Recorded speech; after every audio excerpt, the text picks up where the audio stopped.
You've been told all your life, be kind to everyone. It's ingrained in our minds from a young age. It's preached in schools, at church, in the workplace. Be kind, be compassionate, be the one who always puts others first. But what if this constant pursuit of kindness is the very thing that's keeping you from living your fullest life?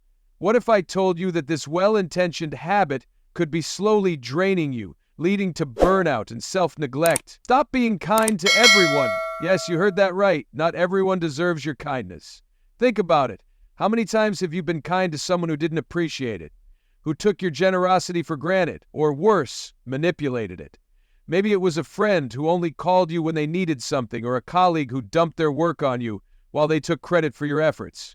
You've been kind, right? You've given your time, your resources, your energy. But how did that leave you feeling? Drained? Empty? Resentful? This isn't an isolated experience. It's a cycle that too many of us fall into. It's time to break free from the illusion that kindness always leads to good things. Society tells us that kindness is a virtue, a trait we should all strive to embody. But kindness without boundaries is not virtue, it's weakness. It's allowing yourself to be taken advantage of over and over again for the sake of pleasing others. It's sacrificing your own mental, emotional, and physical health just to maintain an image of being the good person.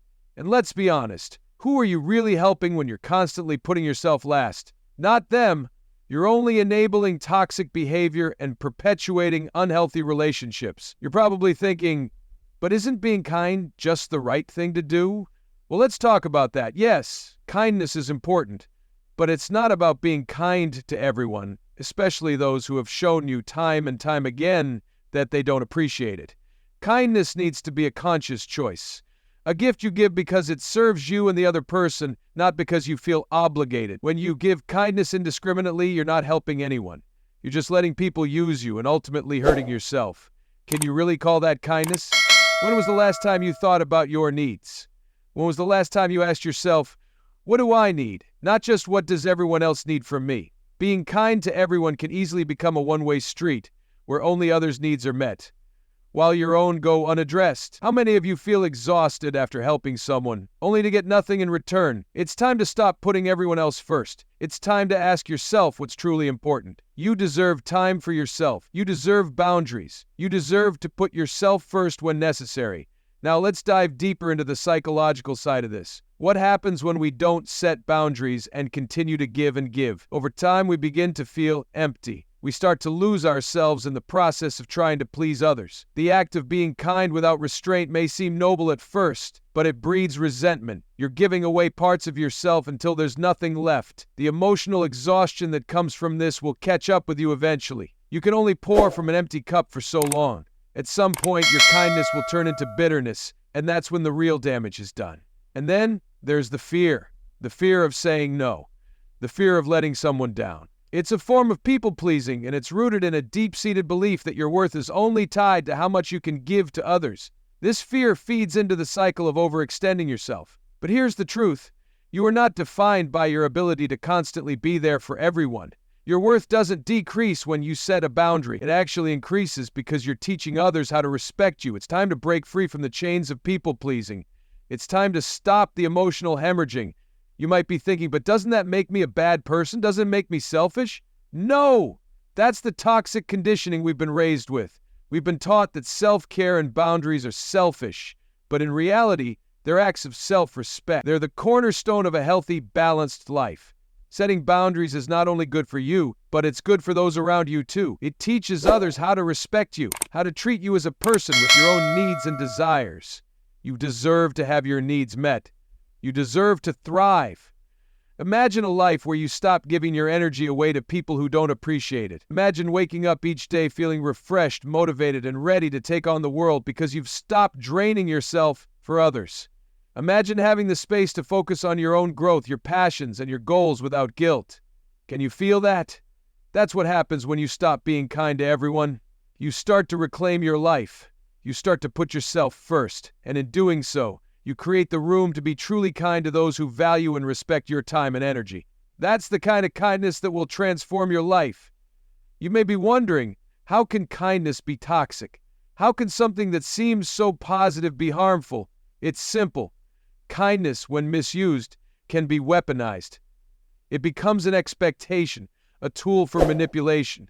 When you're constantly kind to everyone, you're often setting yourself up as a doormat, unknowingly inviting others to walk all over you. And let's be clear, this isn't just about people who are malicious. It's about the everyday, subtle exchanges where your kindness is expected but never returned. So you end up depleted, and those around you go on their merry way, not even realizing the cost of your generosity. They may not even appreciate it.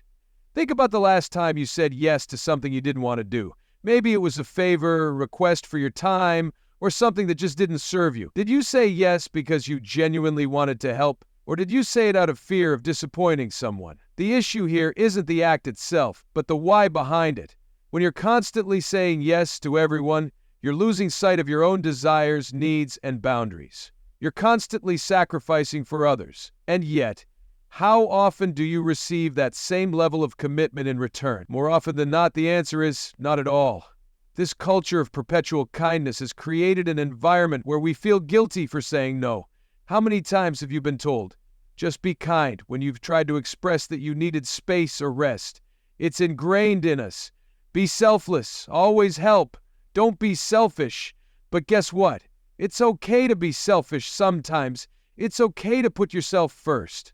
When you put everyone else's needs before your own, you stop valuing your time and your energy. You allow others to take without giving back, and over time, this only builds resentment.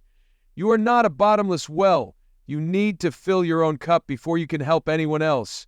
And yet, we live in a society where selflessness is often seen as a virtue, so much so that it's often weaponized to manipulate you into giving when you shouldn't. There are people out there who see your kindness as a way to avoid doing their own work or confronting their own problems. These people don't want your kindness, they want your compliance. They want you to say yes so they can offload their burdens onto you without consequence. When you stop being kind to everyone, you stop becoming a tool for others' convenience. You take back control of your life, and that's what makes the world a difference. It's essential to understand that not everyone is capable of respecting the kindness you give. Some people will use your kindness to feed their own egos, make them feel superior, or avoid doing the hard work on their own. There's a difference between people who genuinely need help and those who are simply lazy, taking advantage of your good nature. It's hard to admit, but when you stop being kind to everyone, you begin to realize that some people just aren't worth your time. And it's a hard lesson to learn, but an essential one. This is not about rejecting kindness altogether. Kindness is powerful, it's transformative, but it has to be used wisely. You should never give kindness freely without thinking about its impact. Being selective with your kindness doesn't make you less of a person. It makes you more discerning about who you allow into your life. It makes you more intentional about where you invest your energy. Are you ready to start choosing who deserves your kindness? Are you ready to say no without guilt? And yes, only when it aligns with your well-being. Let me be clear. Setting boundaries doesn't mean you're becoming cold or heartless. It means you're learning how to protect your energy, your time, and your mental health. It means you're no longer willing to let people take advantage of your good intentions. People will test your boundaries. They will push and push to see how far they can go. And when you start standing up for yourself, it might feel uncomfortable at first, but it's necessary. For your survival, for your happiness, for your sanity. As you start to reevaluate your relationships, you may realize that there are people in your life who have never truly valued your kindness. They may have taken and taken without ever giving anything back. And while it may hurt to admit it, you might find that some of those relationships are toxic. It's painful to acknowledge that some people don't deserve the kindness you've been giving them.